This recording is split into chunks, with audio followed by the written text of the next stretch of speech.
There's a couple of things that are important about creating a healthy lawn environment. You have to have a really well-established root system. Weeds cannot flourish if they don't have the space to grow. We can make sure our children have really strong roots. We can be giving them the micronutrients that they need. Yeah. It does take time to train our children, but if we can focus more on the instruction and the encouragement and building up that root system, hopefully we'll spend less time on the correction. There are two approaches to correcting our children. Right. One being the proactive approach and one being the reactive approach. Demonstrate a healthy marriage relationship to your children. As we get busier and busier, our marriage can start to become this well-oiled business arrangement. And so that's where the whole couch time concept comes in. One of us gets home and we're together. While the kids are still awake, we have some couch time. That lets the kids know mom and dad are all right. One of the most reliable predictors of a child's emotional security and cognitive success is not parent-child attachment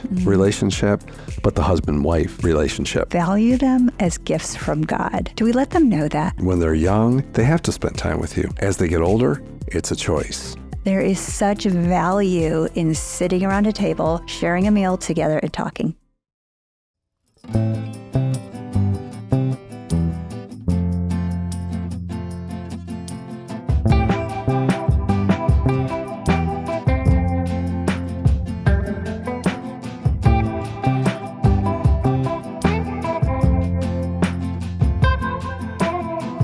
We are Rich and Julie Young, and thought we'd go ahead and do a little deeper introduction of ourselves. Some people may not know I'm our Rich. family. You're Julie. Yes, I'm Julie. We got that straight. Okay, good. Just in case people listen, they want to have a voice with the Rich. Yeah, There you go. because you're not Rich and Julie Young. Right. Okay. Thank you for that clarification. Absolutely. See what I have to live with? It's great, isn't it? It is It's great. awesome. But we have 7 children. We never set out to have 7 children. In fact, while we were dating, I think that was one of our discussions. How many kids, like as we're thinking we might be marrying each other, or like you could be the one. How early in that relationship did you think that I might be the one? Oh, it was pretty early. Like second date? No, not that early, but I don't know. I'd have to think about that. That was a long Maybe time by the end ago. of the podcast, that can be our closer for this podcast. As I'm talking, maybe one of the points through here, you can be thinking about how early was it? Okay. I don't know that I'll have a better answer in another 30 or 40 minutes, but I'll work on it. You could, though. But I will tell you, we had a discussion, I remember this, about how many kids each of us wanted. Right. And I remember saying I wanted 2, and you wanted 3. 3. And it was like, I couldn't imagine 3. So I thought, well, we'll just wait. We'll get married and he'll see my way, right? Don't we all think that is before we get married? Certain personalities do think that way. Yes. I guess that's my personality. Yeah, exactly. So anyway, we just multiplied those 2 numbers together and added an exclamation point on the end and came up with 7. We did. I guess we just enjoy having kids. And that's your math class for the podcast. Yeah, but we have 7 kids. Our oldest, Ellen, is married to Dan, and they have Lily, who is our first grandchild. That's fun. And then Caleb is married to Hannah. And then Logan is 21. He just graduated from college, lives locally. Rebecca is a sophomore, second year at college. Anna is a senior in high school. Micah is a freshman in high school, and our little exclamation point is now a 6th grader. That's right. Yeah, if you're listening to this podcast on audio only, go check it out on YouTube, because there was probably a picture popped up there that showed our whole family Yep. a little while ago, maybe a year ago. Yeah, unless I can find them. 10 months ago. Yeah, so it's hard to get all of us in. Yeah, that would be a reason to go to YouTube, check it out. You can see our whole fam there. Yeah, and you and I grew up in Northern Illinois. We're living in Charleston, South Carolina now. But growing up in Northern Illinois is why we don't have the Southern accents, although we can turn them on if we need to. Yes, we can. Yeah, we're not going to now, though. No, we're not going to. That's right. Yeah. Just thinking back, living in Northern Illinois, when I was in college, my brother and I worked for a farmer. Actually, my brother worked on the cattle side, so he had a bunch of cattle that he worked with. And I had a chance to work 2 summers on a Christmas tree farm and a sod farm. Oh. So he grew Christmas trees. I didn't know that. And sod, yes.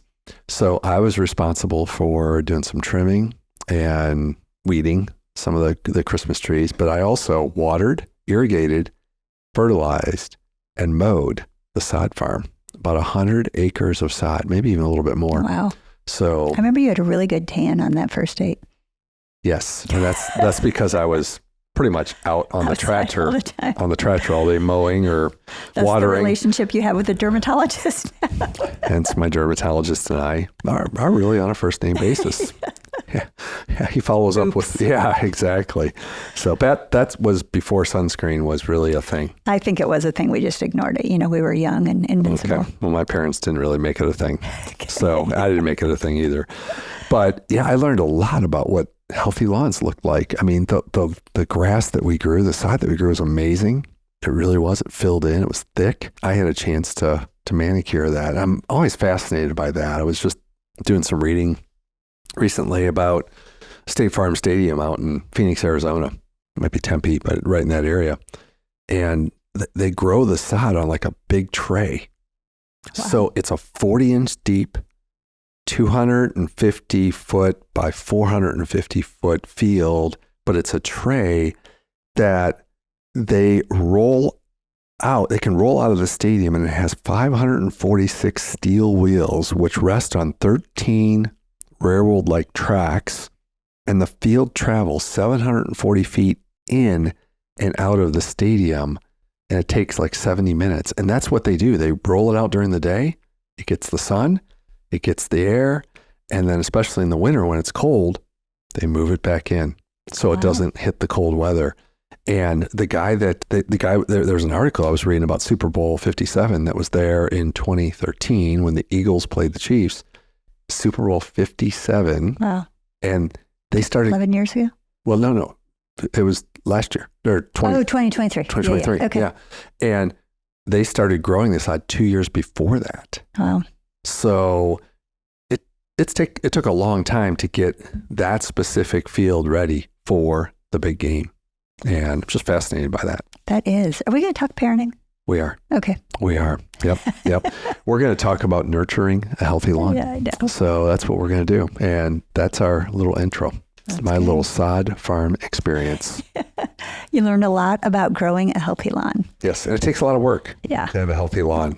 Yeah. So this analogy that we are going to use and we're going to expand on with a healthy lawn and comparing that to parenting, it's in the Tree of Life. What is it? Visit 13 introduces this concept in this analogy. And so that's what we wanted to talk about today, how a healthy lawn relates to parenting and kind of go into a little deeper on that. Yeah. And if you're driving around, a golf course or a park or something like that, and you see a beautifully manicured lawn, you can almost guarantee that there's a group of people or a person responsible for caring for that. If a lawn care specialist is listening to this, they know that there's a couple of things that are important about creating a healthy lawn environment. The first is you have to have a really well-established root system, super critical, with a lot of micronutrients. And what's below the surface determines what is above the surface. So it's got to be super healthy below the surface. The second thing is that weeds, while they're very invasive, cannot flourish if they don't have the space to grow. And if they don't have the space to grow, that means you've got a really thick, healthy lawn. So a healthy root system will, below the surface, can create a super healthy lawn. And weeds are best controlled by preventing them from sprouting, not by pulling them after they appear. So keeping them from coming up. So the same health maintenance principle for lawns, for grass, for sod can transfer very conveniently to child training. If we proactively invest in our child's moral and emotional warehouse, the weeds will not bud and sprout. So that's what we're going to talk about today. Yeah, that's good. And really, if you think about training children, there's kind of a triad of how we train children. We give them instruction, we give them encouragement, and we give them correction. And when we use this healthy lawn analogy, when we talk about correcting our children, really that's the weeding process in lawn care, right, or any sort of garden, any anything like that. So Right. when we're pulling the weeds, we're giving them correction. And what we want to do as parents, giving correction is not the fun part of parenting. We really want to cut down on the weeds or Right. the behaviors that lead us to having to correct our children. And so that's where as parents, we can, to use the analogy, we can make sure our children have really strong roots. We can be giving them the micronutrients that they need. Yeah. So that it will choke out the weeds or choke out the bad behaviors. And then we don't have to do as much weeding. Our default, and a lot of times parents that come to our classes, what they want to know though is what?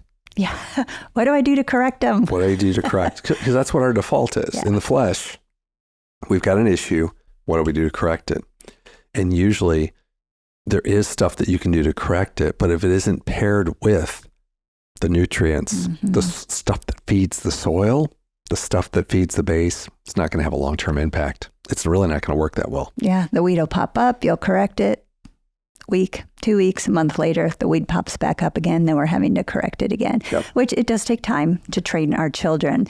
But if we can focus more on the instruction and the encouragement and building up that root system, hopefully we'll spend less time on the correction. Well, Proverbs 3, though, verse 12, talks to the reason why we correct our children, because the Lord disciplines those he loves as a father, the son he delights in. So, the correction doesn't, it's not void Right. of the conversation. Yeah. That's for sure. Yeah, that is definitely true. Yep. So there are two approaches to correcting our children. Right.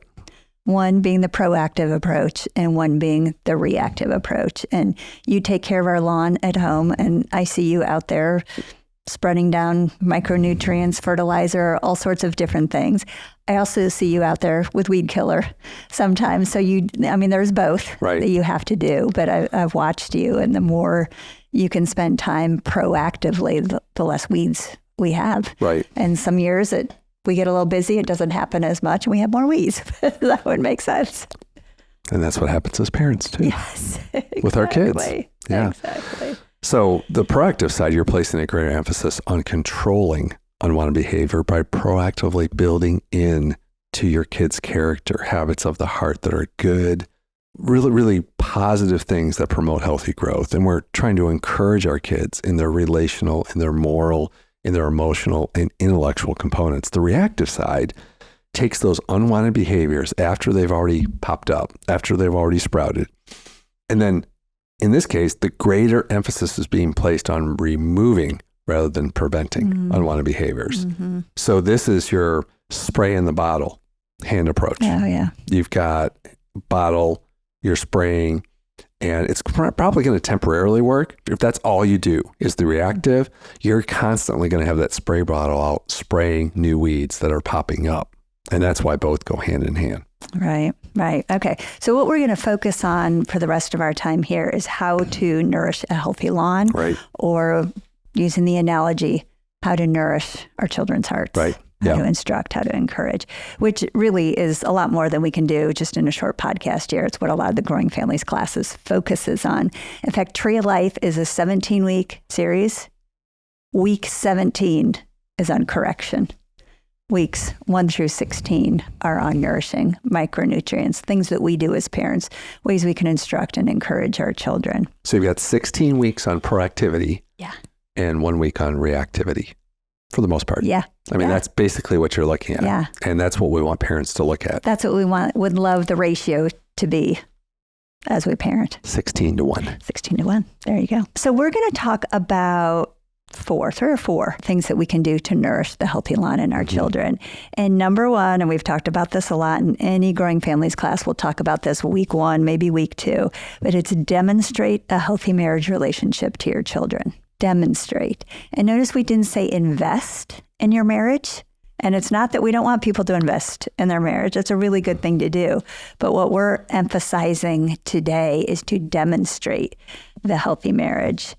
I mean, I guess we don't have to gloss over the invest. You want to let's talk a little bit about it. Invest in our marriage. Yeah. Because that's good too. Yeah, the first way To is demonstrate you have to have invested That's first. right. And we're going to do 4 Ds because demonstrate starts with a D. So the first one is dialogue daily. How do we do that? We're going to get to that. I mean, I think it was episode 1 of the podcast, which was on couch time. all about couch time. Right. And so that's how we do it. Again, it's rarely on the couch, but we make sure that we're dialoguing daily in front of our kids. So we're gonna give a brief review of that here in a few minutes. Yeah.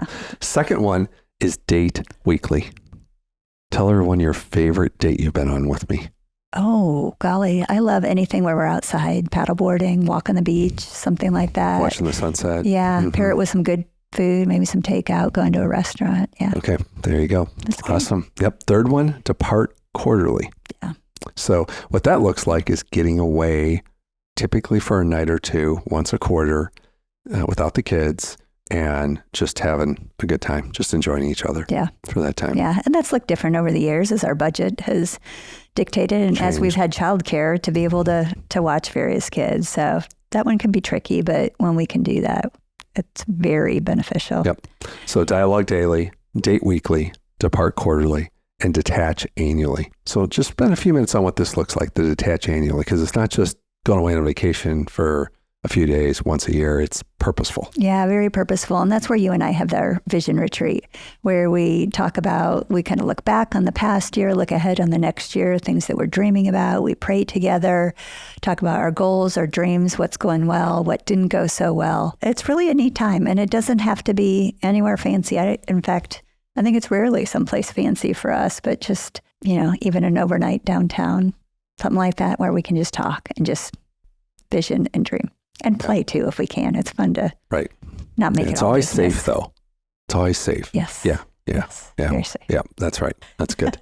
Okay, but so that's investing in our marriage. But really, what we want to talk about is demonstrating the healthy marriage. And really, what we're getting to there is a lot of marriages have strength. They have strong marriages, but kids don't know that they're strong. So we're going to talk a little bit about some ways that you can do that to share that with them. Yeah, because if we're not careful, as we get busier and busier, our kids get older, they get involved in more activities, we get involved in things, our marriage can start to become this well-oiled business arrangement.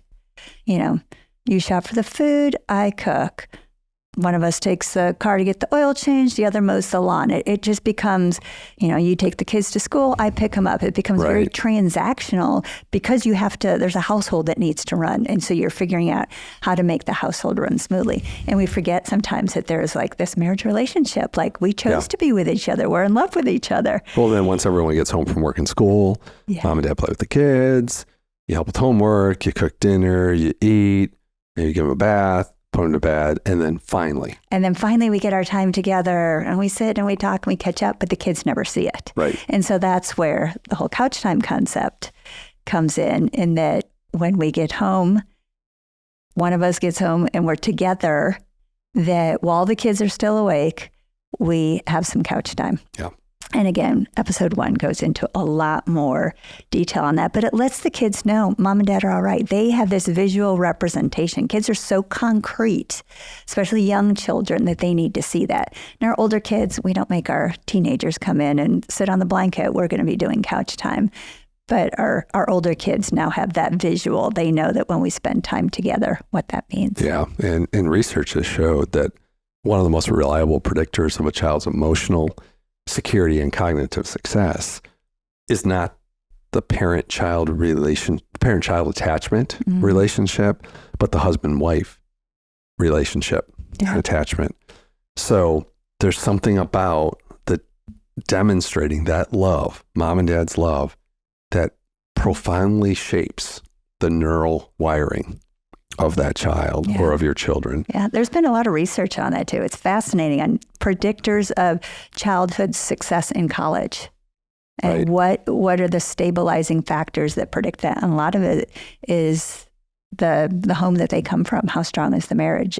Is there a marriage of the home that they come from? Now, I do want to stop here because I know we have a lot of single parents listening to this. And hearing this can be really, really discouraging. You think, I don't have that. Does that mean I can't nurture my child's healthy lawn and healthy heart? When you're parenting alone, it's definitely not the ideal situation. It's hard, but it doesn't mean that you're parenting in a condition that's impossible. Right. Where there's a way, there is hope, and God always provides a way. So don't surrender to feelings of hopelessness, leave room for God to bring his compensating grace to your family, because he always will. That's right. That's right. Let's just talk for a few moments about what couch time is, a few principles behind it. It's a word. Yes, it can be done on the couch, but that's not the principle behind it. There's some principles that you want to have in place. Let's talk about a few of those. And then if you want to go a little deeper, you can go into the first episode of the podcast really to go deeper with it. Yeah. Again, it's that visual representation of when you and I have time together. It doesn't have to be at the end of the day. It can be first thing during the day, depending on how your family operates. Or if you work from home, it could be midday. Exactly. Exactly. The principle is that mom and dad take 10 or 15 minutes together. The kids don't interrupt. This is mom and dad's time. We let them know that this is our time and we're catching up with each other. If this is a new concept and you have young kids, it's going to take some training. You might want to start with couch time is 2 minutes, set a timer. When it goes off, if they made it 2 minutes without interrupting you, you tell them, great job. And it may take some training for the parents too. Yeah, that's true. If you haven't done a lot of it. That's true. Yeah. It's not a time you bring up heavy subjects. Right. It's not a time you bring up contentious subjects between each other. Those things happen behind closed doors. Or contentious subjects for the kids. That relate to the kids. Yeah, it's not the time where I go, oh, you wouldn't believe what child A, B, and C did today. Let me tell you what little stinkers they were.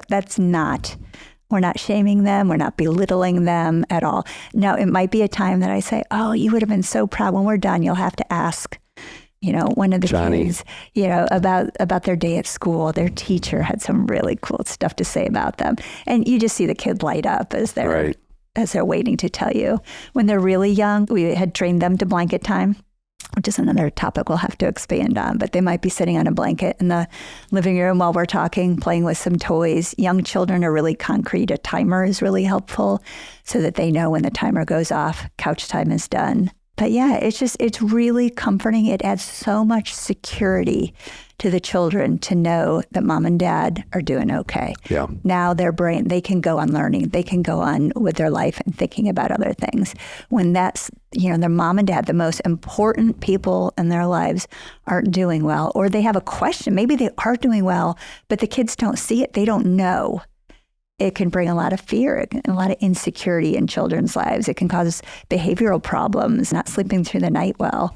A lot of issues come back to couch time. Yeah. So demonstrating that healthy relationship, super, super critical. Second one, creating a life-giving home environment. Yeah. So let's just spend a few minutes here. That was another one we did. I think it's episodes 2 and 3 on this, because it's another just one of those foundational concepts of making the home be one of life. We live in a culture of death, and to do whatever is in our power to be speaking life, to elevate virtue over vice. Very often parents think, oh, I speak life. I don't curse and I try to say positive things. Well, that's wonderful. But speaking life is really so much more. Creating a life-giving home environment is so much bigger than that. Yeah. So check out those podcast episodes, because it's a couple. Yeah. Or any of the Tree of Life is all, that entire series emphasizes how to create a life-giving home environment. I think Visit 1 starts off with that as well. It kind of goes into the theology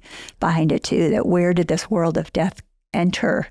And we'll reference some of those resources in the show notes for you. Yeah. So you can just go there and check it out. So the third one here is building a strong relationship with your children. Yeah. So we were made by God for relationships. Yeah. Parents, kids, He created us in His image to have a relationship with Him, to know, to be known, to be loved, and to love in return. So 1 John chapter 3, verse 11, this is the message you have heard from the beginning, that we should love one another. And this doesn't necessarily mean be friends with your kids right away, especially at young ages. We're talking about having a relationship with them, but we're not friends with them when they're young. That will come later when they're adults. It's a really sweet time. Having entered that relationship with several of our kids, it's something great to look forward to, but it's not when they're younger. If you think about home, it's the first society that our children learn in. Yeah. They learn about relationships, what healthy relationships are. They learn that even people we love sometimes say things that they shouldn't. So we learn how to forgive one another. They learn what selfishness is, what love is, what forgiveness, all of that. it's in that context of home and our relationship with them that we can teach them those things. It's where love is first defined by the care and attention that we receive, and then becomes the place where security can be gained. A relationship with our kids allows us to give unconditional love daily, comfort in times of failure, loss, sickness, speak words of truth when friends reject or criticize your kids, lead your children to Jesus over and over again, and then answer many, many questions every single day. Many. Why, Mommy? Why? Right. Finally, I would say peanut butter pie. And the funny thing is sometimes that would satisfy them. Yeah. And actually, it's really good too. Peanut butter pie is amazing. Really good, oh my gosh, that is so good. Oh man, I could take a piece of that right now. All right, so let's talk about some ways to build strong relationships. These podcasts do well. We might have a staff someday, and they might be able to make like a peanut butter pie while we're podcasting. Okay. We could have like a chef or something like that. We'll see. Put that thought on hold. Yeah, we'll see how well they do. All right, so ways to build a strong relationship with your children. One is value them as gifts from God. It's easy to say, and we all agree, yes, they're gifts of God. Do we let them know that? Do we tell our children, I am so glad God gave you to me? Letting them know that we value them. Psalm 127 verse 3 says, behold, children are a heritage, an inheritance from the Lord, the fruit of the womb, a reward. There are times when we, especially toddlers, they choose a day where we may not have the overwhelming feelings that they are a treasure award. They have tested us in every way possible. And they know that. They know that it's been a hard day. They have seen your face throughout the day. They have felt heard your voice. Heard our voice, the correction that they got. And sometimes it's those days more than anything that we need to let them know, I love you. Mm-hmm. There's nothing you can do that is going to make me love you less. It can be difficult. Well, and if you let their negative actions stop you from moving forward in love, then they're controlling you. Yeah, that's true. Yeah. So second one, pursue your children. Pursue your children. When they're young, they have to spend time with you. Yeah. As they get older, it's a choice. And are you going to be someone that they want to spend time with? That's the question. Yeah. Are you a life-giving influence? Right. So it's an opportunity. It's an opportunity to lean into. Some people, when I said that, probably fear. Saying like, oh no, what if they don't want to spend time with me? And I think some of the subtle messages, going back to school time in the fall, there are a lot of parents who will say in front of their kids, I cannot wait to get these kids back in school. They're driving me crazy. You know, what message is that sending them? They don't need to hear that. We understand you might be ready for a little quiet around your house, but don't be sending that message to your kids. That's right. So one thing you can do is date them. Date them individually as a couple. So make it special. It's not time to correct them and rearrange everything in their life. The purpose is to build and enhance the relationship. So go out for ice cream, take a walk on the beach, take a walk on the park, watch a sunset together. Ask questions of them. You know, ask questions like, what do you feel like one of your strengths is? And how are you developing this? Or how is God using this in your life right now? What's one weakness you're working on? And how are you working on it? How do you see God working in your life right now? One question that we ask quite often is, what has got you excited recently?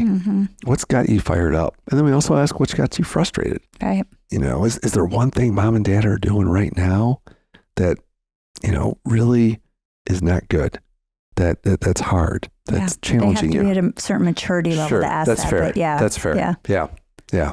So powerful time together and spending time with them. Your kids are too young. You're not giving me enough ice cream or something like that. But, don't ask your 6-year-old. You know, once our kids get older and we think they have the maturity to handle that question, it's been very insightful. Actually, some of our kids have really helped us with some things that we have been doing, and then sometimes it's just confirming, like, you're doing a really good job. You're like, oh, good, thank you. Right. We need that encouragement too. Yeah. Speak life into them. We talked about what that in podcast two episodes earlier, so we already referenced it. But it'll be in the show notes. We can talk about written notes to them. Right. Writing them special notes, slipping it in their lunchbox, on their bathroom mirror, something like that. It builds relationship, letting them know that I thought of you. Yeah. And I wanted to write you a note. It can be really short. It can be really long. Right. And we have also, I don't know that you and I write a ton of notes to our kids, but we have certain markers throughout the year that we make sure that we do. Right. Valentine's Day, you and I both write a little bit longer note to them. Birthdays. Yeah, it's definitely an area I can improve on. Yeah, well, I mean, I think we all can, but I think that's been helpful for us to have these times of year that every year that, Valentine's Day is coming up. We got to write a note. Let's talk about the next one, family meals. Yeah. This one's a big one. It's a big one. It's becoming a lost art. I know for a lot of people, family meals are kind of going away as life gets busier, activities pop up. We decided we would ask you to encourage you to talk about this one, and if it is slipping away, reinsert it. Yeah, figure out, what's a goal? If you're not having any family meals, and we're going to say family dinner, but it doesn't have to be dinner, but any sort of meal, make it a goal to have 2 during the week. If you've got that, try to go for 4. There is such value in sitting around a table, sharing a meal. It does not have to be fancy, but sharing a meal together and talking, catching up on each other's days, talking about worldview. What happened in the world today? How do we feel about that? What does God have to say about that? It's a great time that we can work on, manners, mealtime manners with our kids. And, family dinners tend to be more casual. We're not a really formal family, but every now and then, when we notice, wow, there's a lot of talking with their mouth full and, leaning on the table or just doing things that we wouldn't necessarily consider great manners when we're out in public or at someone else's homes. Every now and then we use silverware, right? So we pop silverware in there. We're characterizing using silverware. But every now and then we will say, hey, we're going to do a dinner where we use really good manners just to practice. Right. Again, that's not what we usually do. We like it to be a more casual family atmosphere, but we also don't want them to get in the habit of being slobs. Let's put it that way. And they can really work on relational and conversation skills too, because you have to learn how to listen, but you also have to learn how to work into the conversation flow. You might have something that you want to share, but it's on a different topic. Well, you don't jump in the middle of a conversation that's talking about conversation X to move to conversation Y until conversation X is gone. And many of our kids have had to learn that because they want to just jump in and throw it over here. Yeah. And that just discounts everything that's going on between the people that are discussing that topic, that other topic. Yeah. I think all of our kids we have had to train. That's not a natural thing. Not. I mean, you think about toddlers, when an idea pops into their mind, they want to tell you right now. Yes. And so we've had to work with them over the years that now is not quite the time. Yeah. Talk about young kids, older kids, how to work that through. I mean, for family meals. Yeah. So now, our youngest is 11. So it doesn't happen every night, but it's not unusual that we have dinner. We're probably done eating in 15, 20 minutes, but we'll linger around the table for another half hour. And because our youngest is 11, we can do that. Now, there was a season where we had teenagers and toddlers, and the teenagers wanted to keep talking. The toddlers were very done and getting very disruptive. Right. Yeah. And so, we might let them down out of the high chair, or we might our first step was to bring some toys or some books over to the high chair, let them play with a toy once they're done eating. After that, we might let them down and they can play on a blanket or with some toys kind of around the dinner table. So we made allowances for it. So we weren't, demanding our 2-year-old sit there for an hour and a half while we talk. That gets a little excessive. But that did train them. We tried to stretch our toddler so that when we would go out to eat at a restaurant, there was some practice. So often we complain about the behavior of a toddler in a restaurant, but we're expecting a standard of them at a restaurant that we have never practiced at home. And so instances like that of trying to encourage them, giving them a toy in the high chair and trying to extend out their time keeps them from, now they're in a restaurant thinking, I'm done eating, it's time for me to run around. Yeah. Yeah. And one of the things that we also throw in for some of our family meals is rosebud thorn. And that's really cool because everyone gets a chance to go around the table, and the rose is something really great that happened that day.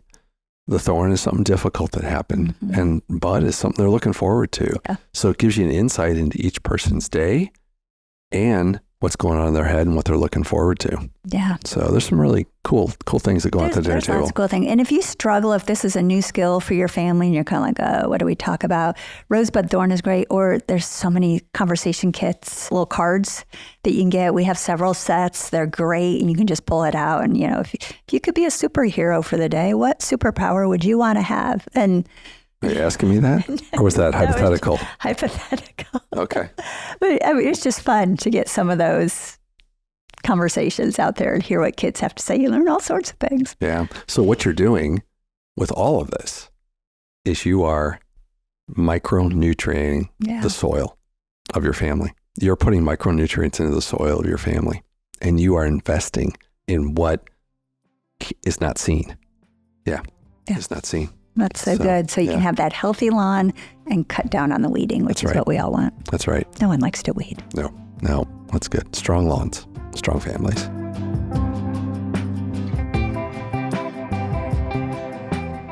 Thank you for listening to the Life Parenting Podcast hosted by Growing Families.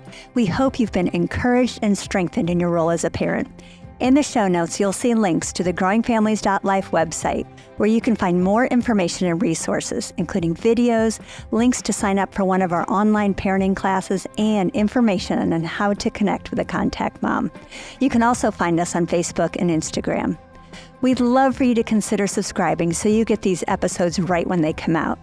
If you're enjoying the podcast, we'd love for you to give us a 5-star review on your podcast platform of choice to help others find this resource.